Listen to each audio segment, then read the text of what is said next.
Hello বন্ধুরা, Pamela চ্যানেলে সবাইকে স্বাগত। আজ আমি তোমাদের জন্য নিয়ে চলে এসেছি গরমের দিনে খাওয়ার একটি সুস্বাদু রেসিপি। আজকের রেসিপি সর্ষে পোস্তয় ঢ্যাঁড়সের শুক্তো। এর আগেও আমি তোমাদের সাথে ঢ্যাঁড়সের শুক্তো রেসিপি শেয়ার করেছি, যেটা আমার চ্যানেলে আছে। আর আজকের রেসিপিটা একদম অন্যরকম পদ্ধতিতে, আগেরটার থেকে সম্পূর্ণ আলাদা। চলো তাহলে কথা না বাড়িয়ে শুরু করা যাক আজকের রেসিপি। সবার প্রথমেই দেখো আমি কড়াইতে তেল দিয়ে দিয়েছিলাম, তেলটা গরম হয়ে গেছে। সবার প্রথমে আমি কয়েকটা বড়ি ভাজা করে নেব। আর বড়ি ছাড়া কিন্তু কোনো রকম শুক্তোই একদম ভালো লাগে না, তো বড়িটা কিন্তু দিতেই হবে। তো বড়িটা আমি লাল লাল করে ভাজা করে তুলে নেব। বড়িটা আমি ভাজা করে তুলে নিয়েছি। এখন আরেকটু সামান্য তেল অ্যাড করেছি। এখন এই তেলের মধ্যে একটু কালো সর্ষে আর একটু জোয়ান ফোড়ন দিয়ে দিলাম।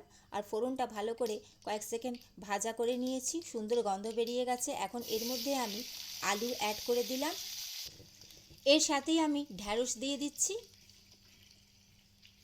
আর ঢ্যাঁড়সের সাথে করলা দিয়ে দিচ্ছি। করলাটা আমি কিছুক্ষণের জন্যে নুন দিয়ে মাখিয়ে রেখেছিলাম, যাতে তেঁতোটা একটু কম হয়। এখন এই তিনটে সবজি আমি ভালো করে ভাজা করে নেব। আমার চ্যানেলে আরও অনেক রেসিপি আছে বন্ধুরা, তোমরা চাইলে সেগুলো দেখে নিতে পারো। ভালো লাগলে অবশ্যই আমার চ্যানেলটি সাবস্ক্রাইব করে আমার পাশে থেকো বন্ধুরা, যাতে আমি তোমাদের সাথে আরও নতুন নতুন রেসিপি শেয়ার করতে পারি। সবজিগুলো ভাজা করতে করতে অন্যদিকে আমি একটা মশলা বানিয়ে নেব। মশলার জন্য আমি নিয়ে নিয়েছি দেখো সাদা সর্ষে, ওর সাথে পোস্ত, আর ওর সাথে সামান্য একটু রাঁধুনি। সর্ষেটা আমি হাফ চামচ নিয়েছি, আর পোস্তটা 1 চামচ মতন, আর রাঁধুনিটা একদম অল্প নিয়েছি। এখন এই তিনটেই উপকরণ আমি মিক্সারের জারের মধ্যে নিয়ে নেব। আর শুকনো খোলায় এটা ভালো করে গুঁড়ো করে নেব।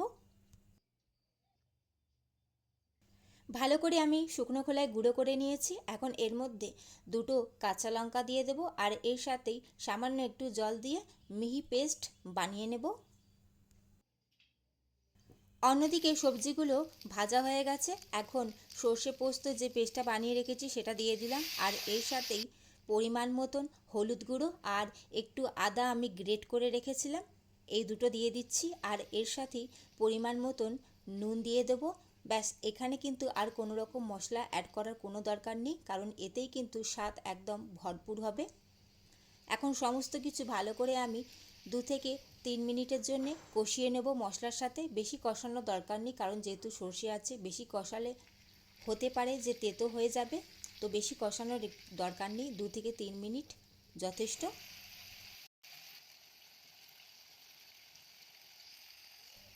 2-3 মিনিট আমি ভালো করে সমস্ত মশলার সাথে সবজিটা কষিয়ে নিয়েছি। এখন এর মধ্যে পরিমাণ মতন আমি জল দিয়ে দেব।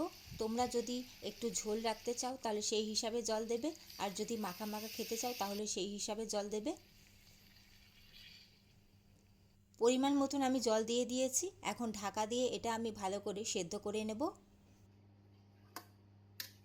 যেই বড়িগুলো আমি আগে ভেজে রেখেছিলাম সেটা একটু ভেঙে নিয়েছি আমি, আর সেই বড়িগুলো আমি এখনই অ্যাড করে দিচ্ছি, কারণ এই বড়িগুলো কিন্তু সেদ্ধ হতে একটু সময় লাগে। তাই আমি ঝোলের মধ্যে একেবারে দিয়ে দিলাম, যাতে সবজির সাথে বড়িটাও সুন্দরভাবে সেদ্ধ হয়ে যায়। এখন ঢাকা দিয়ে আমি সমস্ত কিছু ভালো করে সেদ্ধ করে নেব। ফিরে এসেছি বন্ধুরা 15 থেকে 20 মিনিট বাদে। আর এই সময় কিন্তু সমস্ত সবজি সুন্দরভাবে সেদ্ধ হয়ে গেছে, আর গন্ধটা পুরো একদম শুক্তোর মতনই বেরোচ্ছে, আর টেস্টটাও অনেকটা শুক্তোর মতনই কিন্তু। এখন নামানোর আগে ওপর থেকে আমি একটু ভাজা জিরের গুঁড়ো দিয়ে দিচ্ছি, যেটা শুকনো খোলায় আমি ভেজে গুঁড়ো করে রেখেছিলাম। তোমরাও অবশ্যই কিন্তু জিরেটা ভাজা করে গুঁড়ো করে ইউজ করবে, কারণ ওর টেস্ট কিন্তু একদমই আলাদা হয়। আর এর সাথেই আমি পরিমাণ মতন ঘি অ্যাড করে দিচ্ছি। এখন ভালো করে নাড়াচাড়া করে আমি এটা নামিয়ে নেব। রেডি হয়ে গেল বন্ধুরা ঢ্যাঁড়সের শুক্তো, কম মশলায় কম উপকরণ দিয়ে। কেমন লাগলো তোমাদের আজকের এই রেসিপি অবশ্যই সেটা কমেন্ট করে জানাবে। ভালো লাগলে অবশ্যই লাইক কমেন্ট শেয়ার করে দিও, এবং অবশ্যই আমার চ্যানেলটি সাবস্ক্রাইব করে আমার পাশে থেকো। চলো তাহলে আজকের মতন আসি, টাটা।